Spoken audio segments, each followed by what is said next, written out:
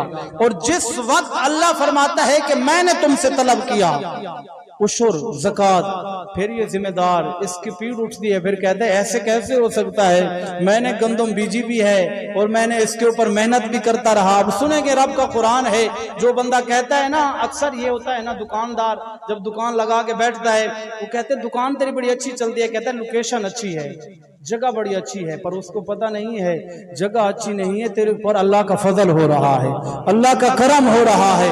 صحابی ہیں، میں آپ کو صحابی کی بات کر رہا ہوں، حضرت ثعلبہ ہیں، جس وقت یہ حکم ہوا زکوٰۃ کا، حضرت ثعلبہ حضور کی بارگاہ کے اندر ہے، یا رسول اللہ دعا فرمائیں اللہ مجھے مال عطا فرما دے۔ حضور نے فرمایا ثعلبہ ہٹ جا، تو مال نہ مانگ، مال کے بہت بڑے فتنے ہوتے ہیں۔ یا رسول اللہ دل چاہتا ہے میرے پاس مال ہو، میں خرچ کر چلوں، مہربانی فرمائیں دعا فرما دیں۔ حضور نے 3 مرتبہ ثعلبہ کو روکا لیکن نہ بعد آیا، پھر آیا، حضور نے ہاتھ اٹھا دیے، پر ہاتھ اٹھ جائیں مدینے والے مصطفیٰ کے، پھر رب جھولی بھر کے عطا فرما دے۔ رب الاندواز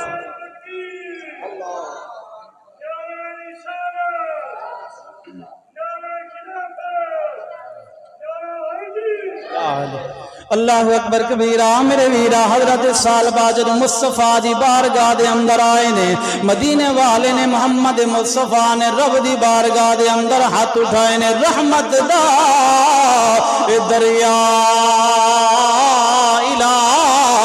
الہی تے وگدا ہر دم تیرا،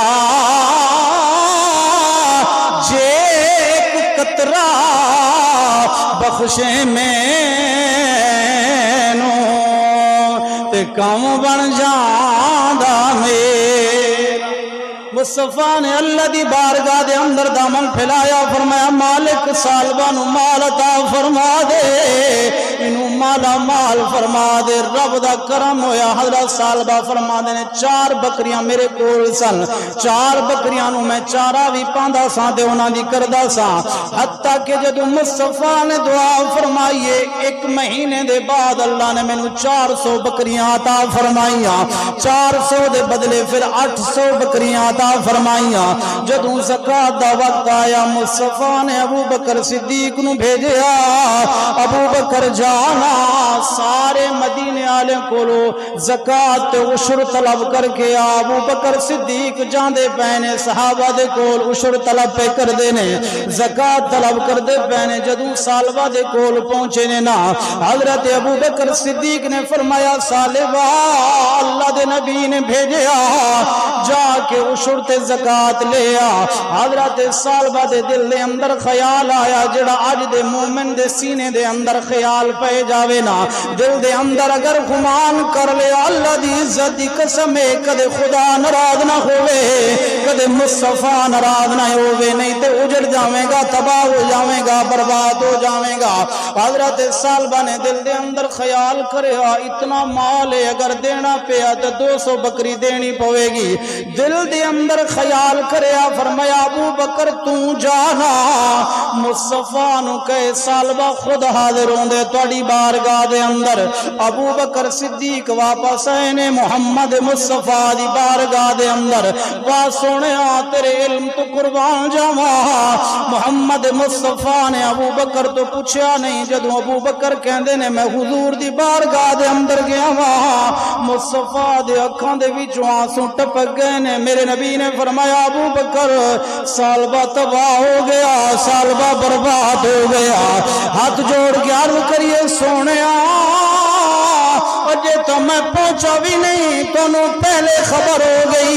اللہ دے نبی نے فرمایا ابو بکر تو رسے دے اندر سے جبرائیل علیہ السلام حاضر ہوئے گئے نے میری بارگاہ دے اندر۔ کی فرمایا سونیا کی کہندا سی جبرائیل؟ اللہ دے نبی نے فرمایا ابو بکر کی دسا؟ اللہ نے فرمایا جبرائیل مصطفیٰ نو کہے جا کے ہر بندے دا عشر قبول ہے، پر ثعلبہ دا عشر قبول کوئی نہیں۔